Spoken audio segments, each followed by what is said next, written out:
ప్రభు ఎవరిని ఆస్వాదిస్తాడు? ఎవరిని ఆస్వాదిస్తాడు? మనం ప్రభువుని జ్ఞాపకం చేసుకోవాలి. ఏ ప్రభువుని? ఆశీర్వదించేటటువంటి పాత్రగా మన మధ్య ఉన్నటువంటి ప్రభు వలన మనం ఆస్వాదించబడాలి. ప్రభు వలన మనం దీవించబడాలి. ప్రభువుని జ్ఞాపకం చేసుకుంటే ప్రభు అంటాడు, ప్రభు ఏమంటాడు? చదువుకుందాం. సామెతల గ్రంథము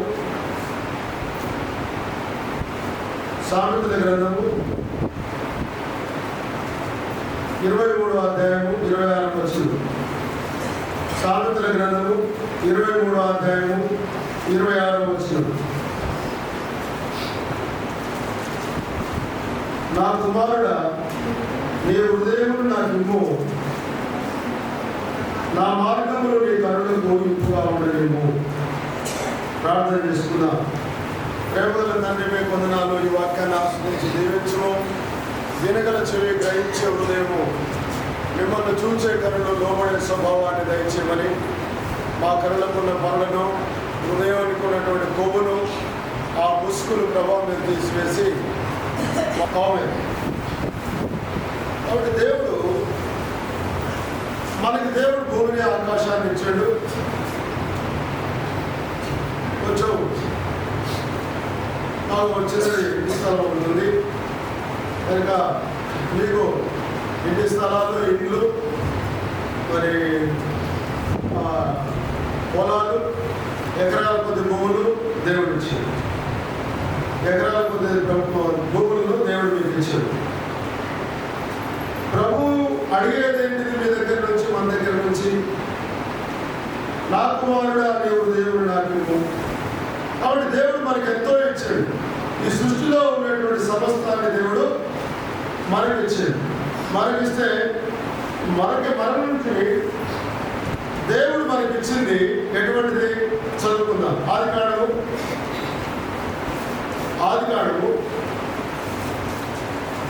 1వ అధ్యాయం. ఆదికాండము 1వ అధ్యాయం 31వ వచనం. ఆదికాండము 1వ అధ్యాయం 31వ వచనం. దేవుడు తాను చేసినది యావత్తును చూసినప్పుడు అది చాలా మంచిదిగా ఉండెను. అస్తమానమైన ఉదయములు కలగా 6వ దినం ఆయను.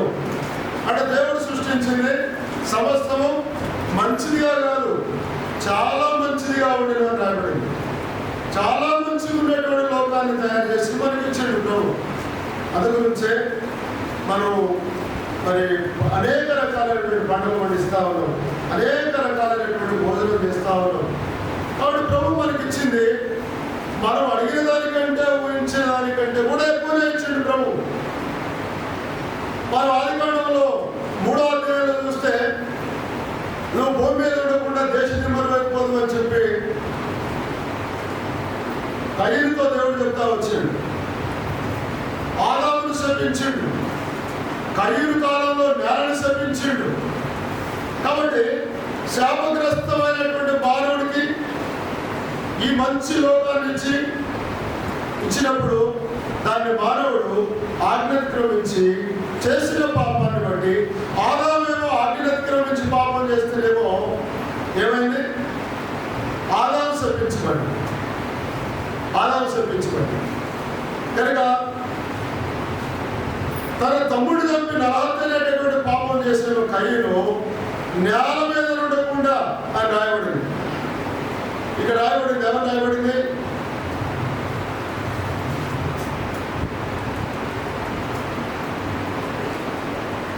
ఆదికాండం 3వ అధ్యాయం 17వ వచనం.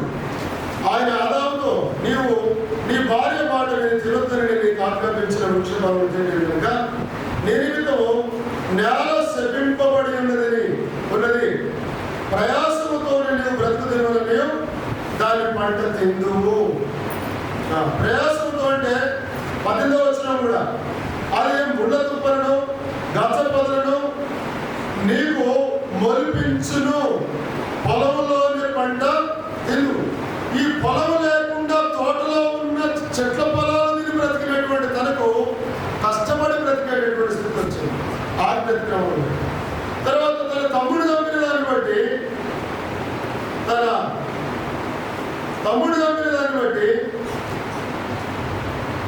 నాలుగో అధ్యాయం 11 వచ్చిన వారికాండం 4:11. కావున నీ తమ్ముని రక్తమును నీ చేతిలో నుండి పుచ్చుకొనుటకు నోరు తెలిసిన ఈ నేల మీద ఉండకుండా నీవు శపింపబడినవాడు. ఆదాము కాలంలో నేల శపించబడింది, సరైనటువంటి పంట పండకుండా సారాన్ని కోల్పోయే స్థితికి వచ్చింది. కయ్యం చేసిన పాపానికి కయ్యనే శపించుకున్నాడు, నరుడు శపించుకున్నాడు. అది గురించే భూమి పంటలకు అనేక రకాలైనటువంటి రోగాలు మన ఈ మందిరావరణంలో సరే ఆ పెండకి అలా వేశారు అనుకుందాం. అటు పెండలో పశువులు తినేటువంటి పెండ మేతలో ఉన్నటువంటి గింజలు ఆడ పడి వచ్చినాయి అనుకుందాం. మరి ఈ పక్క ఏం వచ్చింది? ఇక్కడ దాకా కళ వేయలేదు కదా. అంటే ఎన్నిసార్లు దాన్ని ఆ కలుపు మొక్కలు పీకేస్తున్నా కూడా మళ్ళా ఉంటుకొస్తా ఉన్నాయి. ఏంటిదంటే అదే శాపము. కాబట్టి ఆ విధంగా పంటలకి తెగుళ్ళు, ఇటు పక్క మనిషి చెప్పించేవాడు మనిషికి తెగుళ్ళు, పంటలకి తెగుళ్ళు, మనిషికి తెగుళ్ళు. దీని మధ్యలో ఉన్నటువంటిది మానవుడికి వచ్చినటువంటిది ఏంటి? మానవుడు అనుభవించే ఫలం ఏంటంటే ప్రయాస, కష్టము, బాధ, నొప్పి, ఇబ్బంది. కాబట్టి చాలా మంచిగా ఉన్నదాన్ని ఇచ్చిండు దేవుడు. ఈ సృష్టి అంతా చాలా మంచిగా ఉంది. అందుకోసమే అయినప్పటికీ ఇలాంటి మనకు ప్రభు ఏం చేస్తా వచ్చిండు? ఎకరాల కొద్ది భూమిని ఇచ్చిండు ప్రభు, ఇళ్ల స్థలాలు ఇచ్చిండు, ఇల్లు కట్టుకోవడానికి ఇచ్చిండు, అనేకమైనటువంటి సౌకర్యాలు చేసిండు, అనేక రకాలైనటువంటి ఆహారాన్ని ఇస్తా ఉండు, మనల్ని పోషిస్తా ఉండు. చాలా మంచిదిగా చేసిన లోకాన్ని నరులకిచ్చి ఆయన కోరుతా ఉండు. సామెతలు 23:26. సామెతలు 23:26.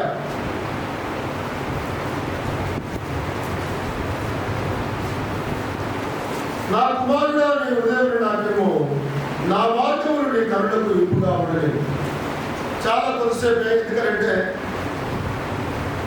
వాక్యాన్ని జాగ్రత్తగా వేయండి.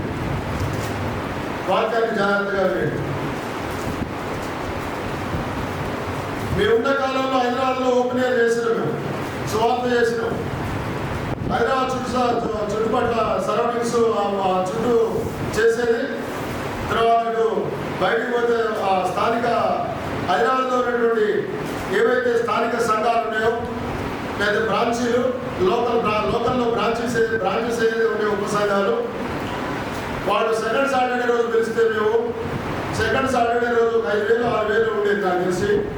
బస్సు కిరాయి, ఒక ప్రైవేట్ బస్సును తీసుకొని దగ్గర ఒక 60-70-80 మంది స్థానిక సంఘం కాకుండా ఎబ్రోన్కి వచ్చేవాళ్ళు ఉన్నటువంటి ఇన్మేట్స్ అంటే తరబిదిలో ఉన్న సేవకులు వచ్చి వార్త చేసేది. ఇప్పుడు ఎబ్రోన్లో హైదరాబాద్లో జంటనగరాల్లో సువార్త చేసేది లేదు.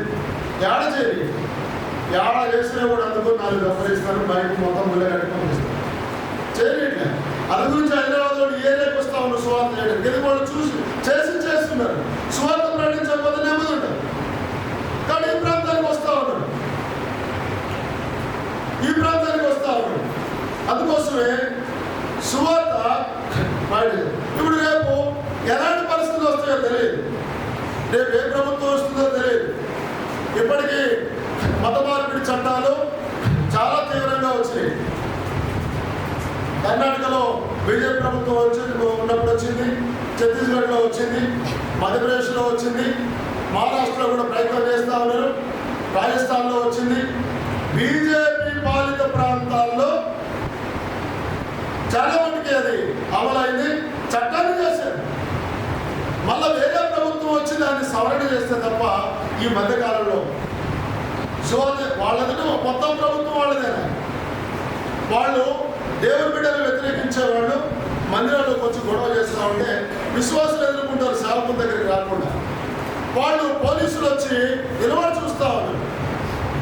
అంటే ప్రభుత్వం వాళ్ళదైనా పోలీసులు కూడా ప్రభుత్వం మాట వినాలి కదా, ప్రభుత్వం మాట వినాలి కదా. ఏదైనా ఒక సేవకుడు ఒకతో మాట్లాడిందనుకో, అయ్యా మీరు యేసు ప్రభువుని నమ్ముకోండి, బలవంతుడు మార్పిడికి ప్రయత్నం చేశాడని చెప్పని కఠినమైనటువంటి జైలు శిక్ష. మనం వాళ్ళు చెప్తా ఉంటే చాలా సంవత్సరాలు జైలు శిక్ష. రేపు వచ్చే దినాలు ఎట్టుండో తెలియదు. అలాంటి పరిస్థితులు రాకముందే మనం ఒకరికి స్వార్థ చెప్పేట్టుగా సిద్ధపడాలా. మనం బయటికి ఓపెన్గా వెళ్ళకపోవచ్చు, కానీ మనం ఎక్కడైనా సరే ఈరోజు నువ్వు ఏమైనా నేర్చుకుంటేనే దేవుని గురించి చెప్తావు, లేకపోతే నేర్చుకోకపోతే ఏం చెప్తావు? చాలామంది చదువుకుంటా ఉంటారు. చదువుకున్న వాళ్ళు చదివింది గుర్తుపెట్టుకొని ఉంటే, వాళ్ళకి సబ్జెక్టులు కూర్చున్నటువంటి తెలివి నాలెడ్జ్ ఉంటే, ఉద్యోగాల పైన ప్రైవేట్ కాలేజీల్లో అయినా సరే వాళ్ళు పాఠాలు చెప్పుకొని వస్తారు. వాళ్ళు విన్నది చదివేటప్పుడు నేర్చుకునేది గుర్తు లేకపోతే వాళ్ళు ఏం చేస్తారంటే ఏదో మెకానిక్ నేర్చుకోవడము, లేదా ఏదైనా ఒక డ్రైవింగ్ నేర్చుకోవడము, ఈ సాదా సీదా పనులకు వెళ్ళిపోతారు. ఒకవేళ మంచి చదువుకొని ఆయనకి ఆ సబ్జెక్టు నాలెడ్జ్ ఉన్నదనుకోండి, ఏదైనా ఒక కాలేజీలో పోస్టులు పడాయంటే ఆయన అప్లికేషన్ పెట్టుకుంటాడు, డెమో క్లాస్ ఇప్పిస్తారు.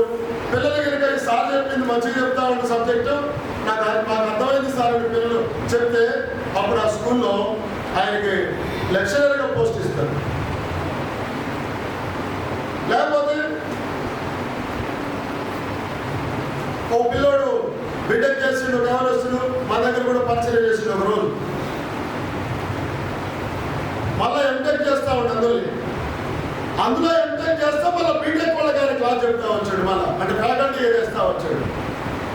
బీటెక్ అయిపోయింది, ఎంటెక్ చేస్తా ఉండు కాలేజ్లో, అదే కాలేజ్లో ఎంటెక్ చేస్తా ఉండు, మళ్ళీ బీటెక్ వాళ్ళకి ఆయన క్లాసులు తీసుకుంటా ఉండు, కొంత జీతం తీసుకోండి. అంటే ఆయన నేర్చుకున్నది ఆయన దగ్గర ఉన్నది, అందులోనే చదువుకొని మళ్ళీ చదువుతూ మళ్ళీ అందులోనే జాబ్ చేస్తా ఉండు ఫ్యాకల్టీగా. కాబట్టి నువ్వు నేర్చుకుంటే మంచిది.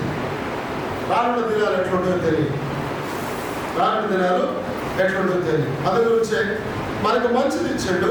కానీ దేవుడు మనల్ని ఏమడుగుతా ఉండంటే, ఏమడుగుతా ఉంటే ప్రసంగి గ్రంథము తొందరలేదు, ప్రసంగి గ్రంథము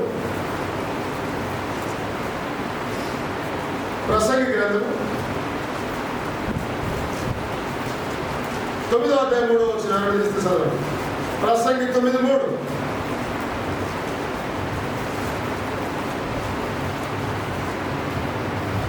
ప్రసంగి 9:3. అందరికీ ఒకటే గతి సంభవించును, సూర్యుడి క్రింద జరుగువాటన్నిటిలో ఇది బౌద్ధకరం. మరియు నరుల హృదయము చెడుతనంతో నిండి ఉన్నది, వారు బ్రతుకుతాల అంతే వారి హృదయమందు వెరితనములను, తరువాత వారు మృతుల ఎదురు పోదురు, ఇది దుఃఖకరం. అయితే నరులకు హృదయము చెడుతనంతో నిండి ఉంది. ఏమనడు? నా కుమారుడు నీ హృదయము నా కుమారుడు నీ హృదయము నాకు. దేవుడు మనకిచ్చింది మంచి లోకం, మంచి సృష్టి దేవుడు మనకిచ్చాడు. మనం నుంచి ఏమడుగుతా ఉండు? నరుడాను చెడిపోయినావు, నీ మార్గము, నీ ఆలోచన, నీ ఊహ, నీ హృదయము అంతా చెడిపోయింది, చెడుతనంతో నిండుకున్నావు. చెడిపోయిన నీ హృదయాన్ని నాకు నేను బాగు చేస్తాను, నేను బాగు చేస్తాను.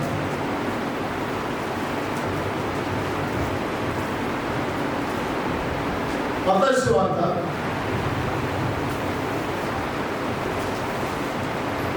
5వ అధ్యాయం 8వ వచనం. మత్తయి సువార్త 5వ అధ్యాయం 8వ వచనం. హృదయశుద్ధి గల వారు ధన్యులు, వారు దేవుని చూచెదరు. కాబట్టి చెడుతనంతో నిండినటువంటి హృదయాన్ని అడుగుతా ఉన్నాడు. దేని కొరకు అడుగుతా ఉన్నాడు? నేను దాన్ని శుద్ధి చేస్తా. ఎట్లా శుద్ధి చేస్తాడు? అపోస్తలుల కార్యములు 15వ అధ్యాయము 9వ వచనం. అపోస్తుల కార్యములు 15:9 15:9 అపోస్తుల కార్యములు. వారి హృదయములను విశ్వాసం వలన పవిత్రపరిచి, నీ హృదయాన్ని దేవుడు ఆయన యందు విశ్వాసం ఉంచు, యేసు ప్రభు రక్తాన్ని కోరుకో, ప్రభువుకు లోబడు, ఆయన వాక్యానికి హృదయంలో చోటి, ఆయన వాక్యానికి నీ హృదయంలో చోటి, నీ హృదయంలో ఉన్న చెడుతనం అంతటిని కడుగుతాడు.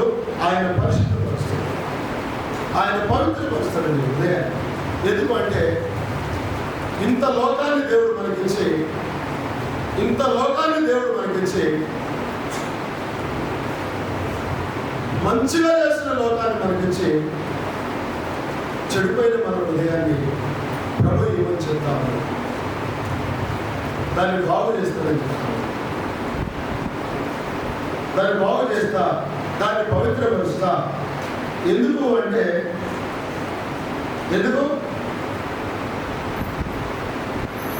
ఎఫెసీయులకు రాసిన పత్రిక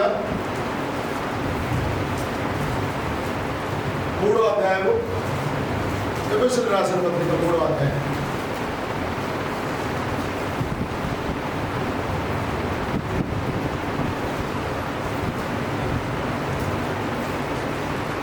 ఎఫెసీయులకు రాసిన పత్రిక 3వ అధ్యాయము 17-18 కలిసింది.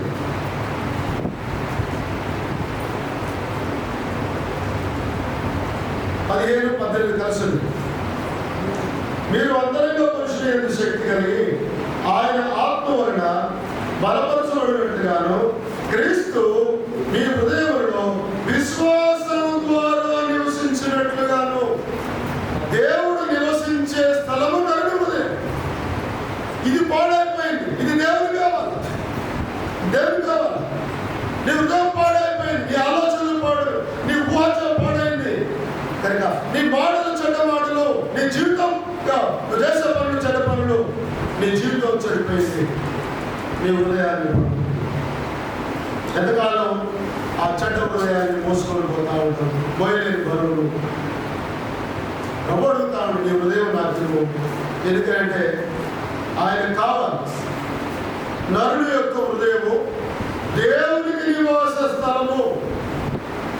నరులందరూ మన సంఘం అంతా పరిశుద్ధంగా ఉంటే దేవుడు ఇక్కడే ఉంటాడు, ప్రభు ఇక్కడే ఉంటాడు మన మధ్య. కనుక విశ్వాసం ద్వారా హృదయాన్ని పవిత్రపరుస్తాడు, చెడిపోయిన హృదయాన్ని. మనం విశ్వాసం ఉంచితే ఆయన మనలో ఆ పవిత్రపరిచినటువంటి మన హృదయంలో ప్రభువు నివాసం చేస్తాడు, నివసిస్తాడు. అందు గురించే మత్తయి సువార్త 8వ అధ్యాయం, మత్తయి సువార్త 8వ అధ్యాయం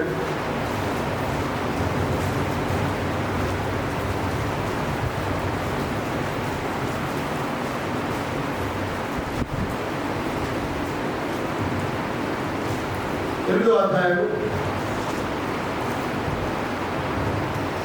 20 వచ్చింది. అందుకు యేసు నక్కలకు గొర్రెలను ఆకాశ పక్షులకు నివాసములను గలవు కానీ మనిషి కుమారుడికి తన వాల్చుకున్నకైనా స్థలం లేదని అతనితో చెప్పాడు. యేసు వారికి నరుల దగ్గర తలవాల్చుకునే స్థలము నరులు లేకుండా చేశారు. ఇంత గొప్ప సృష్టిని సృష్టించిన దేవుడికి సాతాను ఎక్కడ పడితే అక్కడ కనబడతా ఉంది భూమి మీద. కానీ నరులలో అతి తక్కువ మంది, ఎక్కడో కొద్దిమంది వారిలో ఉండాలని దేవుడు కోరుతా ఉంది. ఆ కొద్ది మందిలో ఉండాలని కోరుతా ఉంది. నక్కలు గొర్రెలు ఆకాశ పక్షులుగా నివాసంలో గలవు కానీ మనిషి కుమారుడికి తలవాల్చుకున్నకైనా స్థలం లేదు. ఆ స్థలమే కావాలని కోరుతా ఉన్నాడు. చదువుకున్నాం.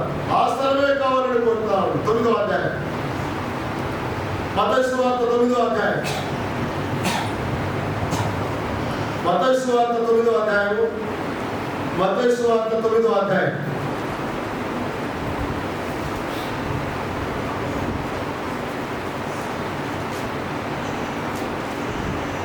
మత్తయి సువార్త 9వ అధ్యాయం 24వ వచనం. మత్తయి సువార్త 9వ అధ్యాయం 24వ వచనం.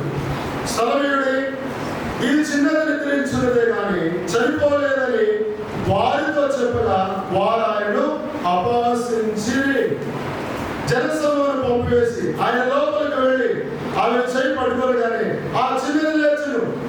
ఈ సమాచారము ఆ దేశంలో వ్యాపించును. దేవుడు అద్భుతం చేస్తున్నాడో తెలియదు. నీ కళ్ళలో కనపడింది, నీ చెవులు వినండి, ఎవరు మాట్లాడుకోగానే వినండి, నువ్వు చూడండి, ఎన్నడూ జరగనిది అంత గొప్ప అద్భుతాన్ని నువ్వు చూస్తావు. ప్రభువుకు నీ హృదయం చోటి స్థలమేడి వాడు స్థలం ఇచ్చాడు. లోపలికి వెళ్ళిండు. ప్రభువా రాయా లోపలికి రా అని లోపలికి వెళ్ళిండు. ఈ చిన్నది నిద్రపోతా ఉంది, చనిపోలేదని అంటే కొంతమంది ఉంటారు కదా, ఎవరు ఎగతాళి చేసేవాళ్ళు, అపహాసం చేసేవాళ్ళు, కించపరిచేవాళ్ళు, వీళ్ళు ఉండాలా? తర్వాత సిగ్గుపడేది కూడా వాళ్ళే. కనుక వాళ్ళు అపహసించారంట. ఓహో నేను చూడలేదు, నాడు కట్టుకో చూడలే, గుడవ చేయబెట్టి చూడలే, ముగ్గు దగ్గర చేయబెట్టి చూడలే, ఈడ రక్తం ఆడకపోయ, గుడ్డ కట్టుకోకపోయ, శ్వాస ఆడకపోయ అంటే నిద్రపోయిన వాళ్ళకి 3 ఆడవా? చనిపోయినా కదా ఇట్లుండేది. అది వేసుకోవాలి అంటే ఉంటే ఆయన పునరుద్ధానం, ఆయన జీవు కనుక ఆయన లేకుండా వచ్చినది. ఆ వార్త ఆ దేశం అంతటా వ్యాపించింది. అనేకులు రోగులు తీసుకొని వచ్చారు, ఇంకా అనేక మంది బాగుపడుతూ వచ్చారు. సందర్భం ఏంటంటే ప్రభువుకు స్థలం లేకనే, ప్రభువు ఉండే స్థలం మనం అనుకుంటా ఉంటాం. ఇప్పుడు ఏంటంటే హైదరాబాద్లో ఇల్లుంటే చాలు అనుకుంటాం, కొంతమంది ఢిల్లీలో ఇల్లుంటే చాలు అనుకుంటాం. సరే మనకి ఇస్తారన్నా పోదు ఢిల్లీ, హైదరాబాద్ కూడా కష్టమే, మనం కొంతమంది పోలేరు.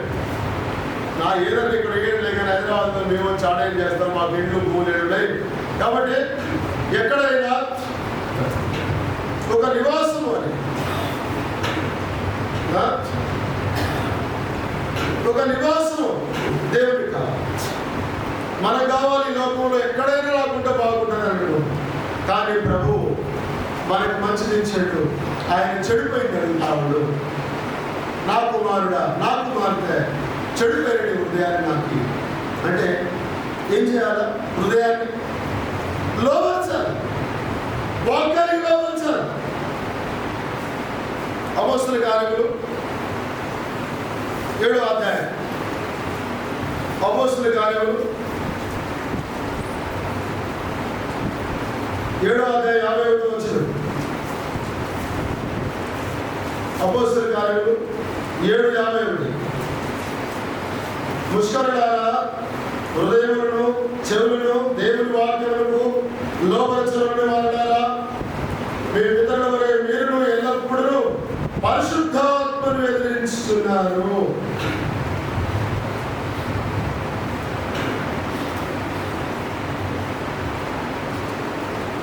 హృదయమును చెవులను దేవుని వాక్యములకు లోపరచని వారులారా. మన దగ్గర ఉంటున్నాం, మనం దేవుని రాయబడింది, వంచని మెడగల వారులారా, హృదయమునందును చెవులందును సున్నది పొందని వారులారా అన్నాడు. హృదయం అంటే లోపల, చెవులంటే బయటికి కనబడే, అంటే వాళ్ళకి లోపల లేదు వారి మనసు, బయట లేదు. అర్థమైందా? దేవుని వాక్యానికి ఏ కొంచెం లోపడరు, పూర్తిగా వ్యతిరేకం. ఆ రకంగా ఉన్నప్పుడు ఇక్కడ పరిశుద్ధాత్మను అందిస్తూ ఉండరు. అట్లా ఉండదు.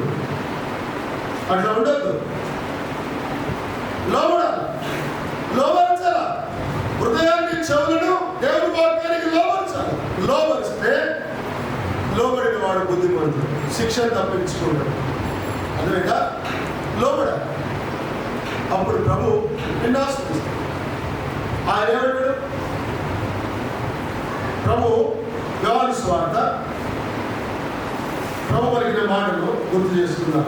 14వ అధ్యాయం యోహాను సువార్త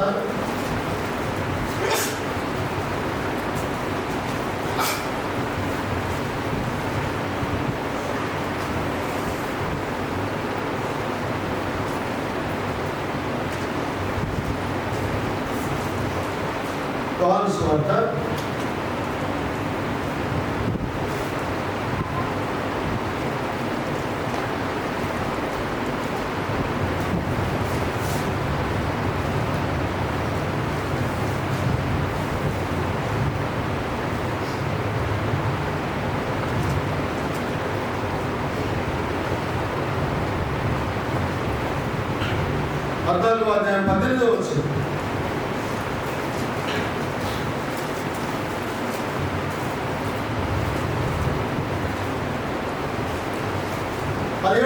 చదువుకుందాం. 17 లోకము ఆయనని చూడదు, ఆయనను ఎరగదు కనుక ఆయనను పొందనేరదు. మీరు ఆయనను ఎరుగుదురు, ఆయన మీతో కూడా నివసించును, మీలో ఉండును. మీతో నివసించును, మీలో ఉండును. ఎప్పుడు? నీవు లోపలికి చేర్చుకున్నాడు. స్థలమీయుడి వాళ్ళు ఇచ్చిండు.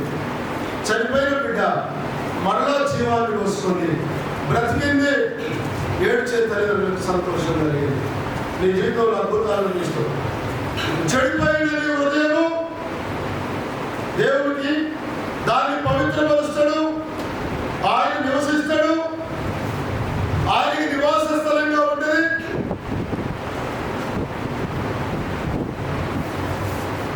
ఆయన చెడిపోయిన నీ హృదయాన్ని నివాస స్థలం చేసుకుని కోరుతా ఉండు, అందులో నివసించాలని కోరుతా ఉండు, దాన్ని పవిత్రపరచాలని కోరుతా ఉండు. ప్రభువుకు అప్పగించుకో. ఎంతకాలం కనకదలుచుకుంటూ ఎంతకాలం ప్రకటన గ్రంథము 3వ అధ్యాయము 20వ వచనం. ప్రకటన గ్రంథం 3:20. ప్రకటన గ్రంథం 3వ అధ్యాయం 20వ వచనం. ప్రకటన గ్రంథము చివరి పుస్తకం 3వ అధ్యాయము 20వ వచనం. 3:20. ఇదిగో నేను తలుపు వద్ద నిలుచుని తడుచున్నాను. ఎవడైనా నా స్వరం విని తలుపు తీసినట్లా నేను అతని ఎదురుకు వచ్చి అతనితో నేను నాతో కూడా అతడును భోజనం చేయుదుము. నీ హృదయంలో తలుపులు తడుతా ఉన్నాడు.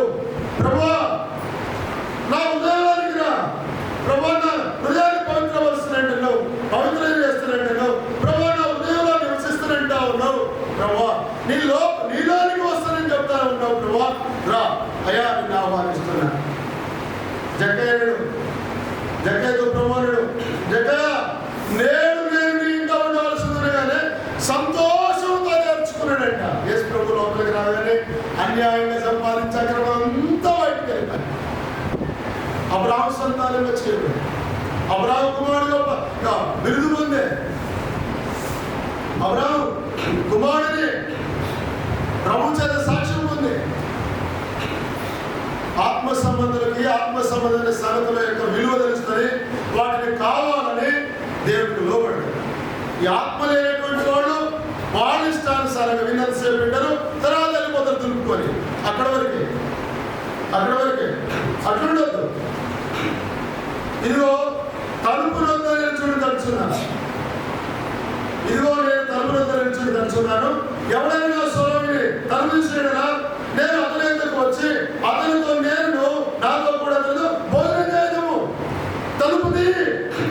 చెడిపోయిన హృదయం బాగోవాలని కోరుకో, మంచిగా ఉండాలని కోరుకో, మనశ్శాంతి కలిగి ఉండాలని, మనశ్శాంతి అనిపించాలని కోరుకో, నాకు మనశ్శాంతి కావాలని కోరుకో, నా ప్రభువు నెమ్మదించేవాడని తెలుసుకో. ఎరుగు ప్రభుని ఎంతకాలం బయట పెడతావు? ఆ చెత్త జనాల లోపల నల్ల హృదయం చెడుతనంతో నిండి ఉన్నది. ఒక మాట చదువుకుందాం. యెహెజ్కేలు గ్రంథము 14వ అధ్యాయము 3వ వచనం. యెహెజ్కేలు గ్రంథం 14:3. యెహెజ్కేలు గ్రంథం 14వ అధ్యాయం 3వ వచనం. నరపుత్రుడా, పేజీ నంబరు 696, పాత నిబంధన గ్రంథం 696. నరపుత్రుడా,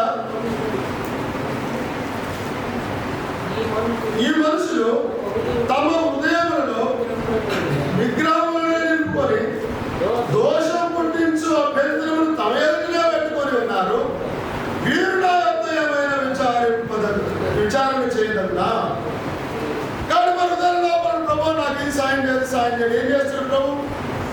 నీ హృదయంలో అనేక విగ్రహాలు ఉంటాయి. నీ కోరిక నీకు విగ్రహం, నీ అలవాటు నీకు విగ్రహం, నీ ఆలోచన నీకు విగ్రహం. అదేనా? నీకు సంబంధించింది దేవునికి ఇష్టమైన ప్రతినిధి విగ్రహమే. వాటి వల్ల మనము పట్టబడి పీడించబడి నష్టపోయిన ఎంతమందో వదలను విడిచిపెట్టను కనుక వదిలిపెట్టు. చెడుతనాన్ని విడుచు. ప్రభు ఉండే నీ హృదయంలో ఆయన విశ్వాసం మూలమున నువ్వు ప్రభు యొక్క విశ్వాసంతో పశ్చాత్తాపంతో వస్తే ప్రభు నీ పాపాన్ని క్షమించి తన రక్తంతో కడిగి నువ్వు నమ్మినందుకు నీ హృదయాన్ని పవిత్రపరిచి ఆ పవిత్రము పరిచిన హృదయంలో ప్రభు నీ విగ్రహంలో ఏం పొందిక? మనం జీవగల దేవుని ఆలయమై ఉన్నాము. అక్కడ వరకు కాబట్టి ఇప్పుడు యేసు ప్రభుని హృదయంలో ఉండాలని కోరుతా ఉంటే మళ్ళా విగ్రహాలను నింపుతున్నావు. క్రీస్తు తెలియాలతో ఏం సంబంధం? దేవుని ఆలయమునకు విగ్రహంతో ఏం పొందిక? మళ్ళా విగ్రహం ఎట్లుంటది? లోపల విగ్రహం ఎట్లుంటది? అందుకోసమే తీర్మానం చేసుకో. ఆయన నీ హృదయంలో తీసుకుంటా. ఆయనకి నువ్వు చోటిస్తే నేను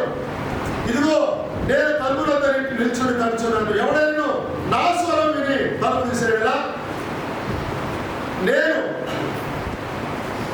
లోపలికి వచ్చి అతనితో నేను నాతో కూడా అతను కలిసిపోతున్నాను.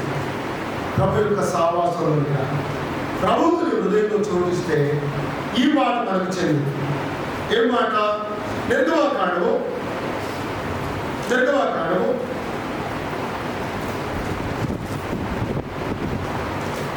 అధ్యాయము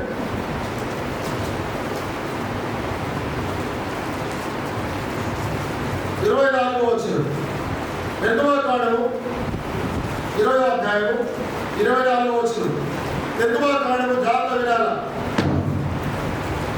అమ్మా వినండి. అటు ఇటు చూడొద్దు, పరదారంలో ఉండొద్దు, ఇటు చూడాల. నిర్గమకాండము 20వ అధ్యాయం 24వ వచనం.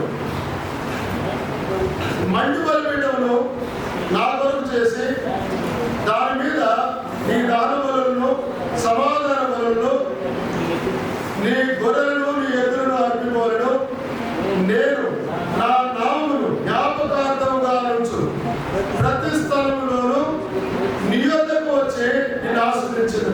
ఇప్పుడు ప్రభు అంటాడు, ఇదిగో నేను తలుపులందరూ నిల్చుని తడుచున్నాను. ఎవడైనా స్వరం తలుపు తీసినా నేను అతని యొద్దకు వస్తా. అతను లోపలికి వచ్చి అతనితో నేను నాతో కూడా నన్ను కలిసి భోజనం చేస్తాను. కాబట్టి వాళ్ళు స్థలం ఇచ్చారు. ఆ చిన్నది చనిపోయింది, బ్రతికింది. నువ్వు ప్రభువుకు హృదయంలో చోటు ఇవ్వడం కాదు, హృదయం అంతటిలో ప్రభు అధికారాన్ని ఒప్పుకో. నీ హృదయం అంతటిని ప్రభువుకి ఇచ్చేసి ప్రభు తన రక్తంతో కడిగి శుద్ధి చేస్తాడు, పవిత్ర పరిస్థితి అందరూ నివాసం చేస్తాడు. నీ వద్దకు వచ్చినప్పుడు ఆయన ఇక్కడ ఏం రాబడింది? దహన బలులు, సమాధాన బలులు.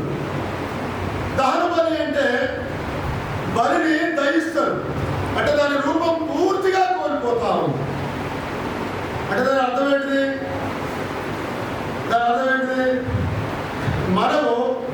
మనం దేవునికి అంతగా లోబడాల.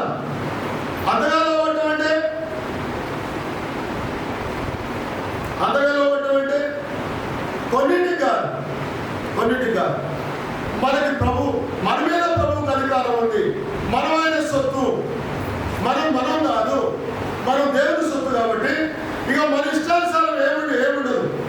దానవాలంటే పూర్తిగా దయించేది. కాబట్టి మానవ యొక్క అధికారము, ఇష్టాలు, కోరికలు అవన్నీ కూడా అంతరించుకోవాలి, దయించబడాలి. తర్వాత సమాధాన బలులను, దేవుడితో సమాధాన పడితే తప్ప దేవుడు మన దగ్గర రాడు, మన లోపలికి రాడు. సమాధాన పడాలి. ప్రభు చేసిన పాపం ఏం చేసిన దావీదు ప్రతిసారి తను చేసిన పాపాన్ని కూడా ధీరత్వంతో ఒప్పుకునేవాడు. కనుక దావీదు ఎంతగానో దీవించబడ్డాడు. తన జీవిత కాలంలో ఎక్కడ యుద్ధం చేసినా ఓడిపోలేదు. కనుక ఇక్కడ అంటాడు, నేను నా నామమును జ్ఞాపకార్థముగా నుంచు ప్రతి స్థలంలోనూ నీ యొద్దకు వచ్చి నిన్ను ఆశ్రయించాను. నీ యొద్దకు వచ్చి ఎప్పుడు హృదయం శుద్ధిగా ఉంటే వస్తాడు, ఆస్వాదిస్తాడు. రెండే స్థలాలు దేవుడు, పరలోక రాజ్యం, పరలోకం, రెండోది నరుల హృదయం. ఆ హృదయాన్ని కావాలని కోరుతాను. మనకు మంచిది చెడు, దాన్ని చెడగొట్టుకున్నాం, మనం చెడిపోయిన మన హృదయాన్ని అడుగుతా ఉండు, బాగు చేస్తా. ఇప్పుడు ఆ అధికారి కుమార్తె చనిపోయింది, స్థలం ఇవ్వండి ఇచ్చారు, ఆ బిడ్డను బ్రతికించుకున్నారు. మరలా పునరుద్ధానం ద్వారా ఆ బిడ్డలో వాడు పొందుతా వచ్చారు. దేవుడికి నువ్వు స్థలం ఇస్తే ప్రభు నిన్ను గొప్పగా ఆస్వాదిస్తాడు, చూసిన వాళ్ళు ఆశ్చర్యపడేట్టుగా ఆస్వాదిస్తాడు. ప్రభు ప్రేమ గల దేవుడు నిన్ను ఆశ్రయించబడతా ఆశీర్వచన పాత్రలో ఉంది. మనం వాటి కొన్ని 10 పదాలు లేనాడండి. మనము దీవించు ఆశీర్వచన పాత్రలోని త్రాగుట క్రీస్తు రక్తంలో పాల్పంచుకునే కదా, మనం విడిచినట్టు కూడా క్రీస్తు శరీరంలో పాల్పంచుకునే కదా. దీవించే ఆశీర్వచనపు పాత్ర, ఆశీర్వచనపు పాత్రలో నుండి నీ మీదకి ఆశీర్వాదం వచ్చేదానికి నువ్వు ఆయనకి చెవులను హృదయాన్ని లోపరచాలా. ప్రభా, చెడిపోయిన నా హృదయాన్ని అడుగుతున్నావు. చెడిపోయిన నా హృదయాన్ని అడిగే వాళ్ళు ఎవరు లేరు ప్రభా. ఇప్పుడు నన్ను ఏం చేస్తా ఉన్నారు, భర్త మాట భార్య లేకపోతే గొడవలు అయితేనే ఇడాకులు అవుతా ఉన్నాయి. నా భార్య మంచిది కాదు, నాకు వద్దాడు. వీడు మంచోడు కాదు, వీడు వద్దంట. నా పిల్లలు వాడు నువ్వు పుట్టలేదనుకుంటే వాళ్ళు నా మాట లేదని అంటే మనిషి తన యొక్క చెడుతనం బయటకు వచ్చిన రోజు తల్లిదండ్రులు కావచ్చు, భర్త కావచ్చు, భార్య కావచ్చు, లేదా ఎవరైనా సరే, కొంతమంది పిల్లలు కూడా స్కూళ్ళలో జాయిన్ చేయించాడు, వాళ్ళ ప్రవర్తన సరిగా లేకపోతే వాళ్ళకి మధ్యలో టీసీ ఇచ్చి పంపిస్తారు. కానీ చదువుకోండి, మా స్కూల్లో మీ పిల్లలు వస్తే మా స్కూల్లో పిల్లలు మా స్కూల్ అంతా చెడిపోతాయి. కానీ దేవుడు ఎంత ప్రేమ గలవాడు చూడు. ఆ చెడిపోయిన వాడిని అడుగుతా ఉండు, నాకు లోబడ్డా, నేను బాగు చేస్తా, నాకు నివాస స్థలంగా ఉంటావు. తర్వాత నేను కూడా నిన్ను దీపిస్తాను, నేను కూడా నిన్ను ఆశీర్వదిస్తాను. కాబట్టి ఆశీర్వాదం కావాలనుకుంటున్నా, వద్దనుకుంటున్నా, తీర్మానం తీసుకో. దేవుడు నిన్ను ప్రేమిస్తావు. ఎంతకాలము చెడిపోయిన నీ హృదయాన్ని, చెడ్డాలోచనలు, చెడ్డ పనులు చేసుకుంటా ఆశీర్వాదం లేనటువంటి శాపగ్రస్తమైన జీవితాన్ని ఎంతకాలం భరిస్తావు. దేవుడికి లోబడు, ప్రభువుని ఆశీర్వదిస్తాడు. ప్రార్థన చేసుకుంటాం.